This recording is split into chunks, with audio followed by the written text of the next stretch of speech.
value comes, I guess, in some ways by how your worldview. Different worldviews have different ways of putting value on. Well, you kind of talked about a little bit a while ago, like your service. All right. Yeah. I mean, that's kind of economic. if somebody's going to hire you, you know, they may have a different perspective or a view of what, you're worth versus what you think you're worth, or, what that's worth to them. So from an economic point of view, I guess someone who has more experience or more knowledge to create more growth or wealth, I guess they do have more value in some sense, I guess. Well, I keep thinking about, again, that's the worldview of it. Yeah, right. If you're looking at it from the economic worldview. Right. Yeah. So how do you value someone else? I guess what's on my mind is I'm still thinking about the election, and there's a politician values you for your vote. Right. Well, nobody's spending any money on advertising trying to get me to vote for them now because it's all over. It's all over. Sort of. Yeah, sort of. Yeah. But yeah, that's true. If you calculated the massive amount of money that was spent, I'd like to see that divided out by the number of votes. Yeah. That's pretty. They put a pretty high value on that. Yeah, person's vote. On that vote. Yeah. Some people even got paid double. Yeah, maybe 1.3. But the evolutionary worldview is one that I keep coming back to. I've been battling this point. How can you, if you're an evolutionist, really, and we're all just an accident, just a mushy mess of stuff that just happened. I don't know what value do we really have? Yeah, that's an odd thing, isn't it? Yeah, I don't know. I try to wrap my mind around it. Of course, I know they're trying to rebrand the theory of evolution right now, because there's a question they can't answer, and it basically comes back to this: if we're just a big accident, then we have no purpose. Right. So they're trying to rebrand evolution to say we somehow I don't know, evolved a purpose. A purpose. I don't know. I think you're right, because if the basic theory of Darwinist evolution is that survival of the fittest. Yeah. So if we're at the top of the chain, it's because we've outsmarted everything else. We made it. And we're That's there. right. And so the only value we have is being at the top of the chain. Right. And nothing's going to knock us off. Yeah. We should just eliminate everything below us. And I've probably spent more time than I should trying to figure out the thing. That madness. But I don't know. Materialist, that's sort of another, it's in the same vein. Materialist meaning all there is what we've got. We're just the material. We're just a collection of those elements, I guess, that we're made up of. I don't know.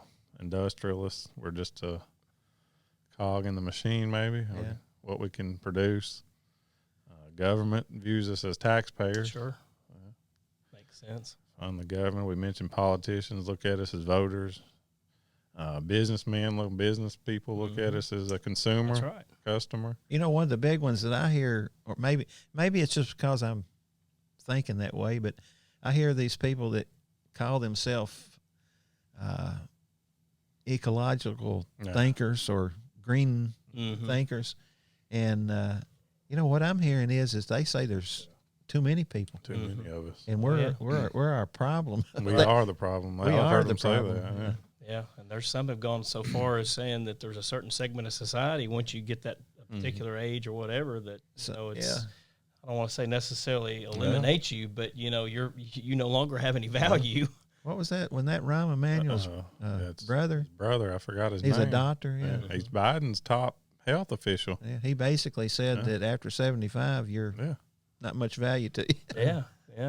Which is a shame, because other cultures value the experience of older people. They value the things that they can bring to the table, especially if they had a business acumen or something along that line. That I agree with. I think that's a ridiculous conclusion to come to.